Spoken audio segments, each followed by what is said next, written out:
صداقت فریدی کا ایک بیان اور تاثر یہ دے رہے ہیں کہ ابو بکر صدیق کی خلافت کو ہم نے نہ قرآن میں پایا اور نہ ہم نے سنت میں پایا. تو اس وقت جناب نے ڈانٹ کے لوگوں کو کہا کہ ان کی خلافت نہ تو ہم نے قرآن میں دیکھی، نہ رسول اللہ صلی اللہ علیہ وسلم کی سیرت میں دیکھی، نہ سنت میں دیکھی، ان کی سیرت میں دیکھی نہ سنت میں دیکھی. وہ تو اچانک ایسے حادثاتی حالات تھے فلتتن کہ علی کی محبت کا دم بھرنے والوں علی کی اطاعت بھلا کب کرو گے. ہم علی مرتضیٰ کی زبان سے سنائیں گے کہ ابو بکر صدیق کی خلافت قرآن کے اندر بھی ہے، سنت کے اندر بھی ہے. یہ 4422 نمبر روایت المستدرک کی. یہ وہی بات ہے جو صداقت فریدی نے کہا کہ ابو بکر صدیق نے منبر پہ بیٹھ کے یہ بات کی تھی. اگلی بات کیا تھی؟ جب صدیق اکبر نے یہ کہا نا خلافت لے لو تو علی مرتضیٰ بھی کھڑے ہو گئے، حضرت زبیر بھی کھڑے ہو گئے. انہوں نے کہا نہیں، ہمیں یہ مسئلہ نہیں ہے، ہمیں صرف یہ ناراضگی ہے کہ مشورے میں ہمیں شامل کیا گیا. آپ نے وجہ بیان کر دی ہے. علی مرتضیٰ اور حضرت زبیر کیا کہنے لگے؟ وَإِنَّا نَرَىٰ أَبَا بَكْرٍ أَحَقَّ النَّاسِ بِهَبَادَ رسول اللہ.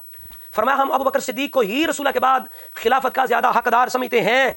ہمیں یہ مسئلہ نہیں ہے کہ صدیق حقدار نہیں ہے. آگے دلیل سنیں قرآن و سنت سے. علی پاک ابو بکر کی خلافت ثابت کر رہے ہیں. فرمایا انہ لصاحب الغار وثانی اثنین وانا لنعلم بشرفه وكبره. کیونکہ ابو بکر صاحب غار ہے، ثانی اثنین ہے.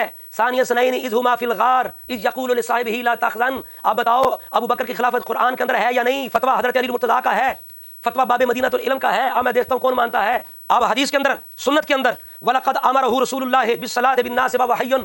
کیونکہ رسول اللہ نے اپنی زندگی میں انہیں امام بنایا، انہوں نے نماز پڑھائی، یعنی اپنا مصلی دینا رسول اللہ کا ابو بکر کو.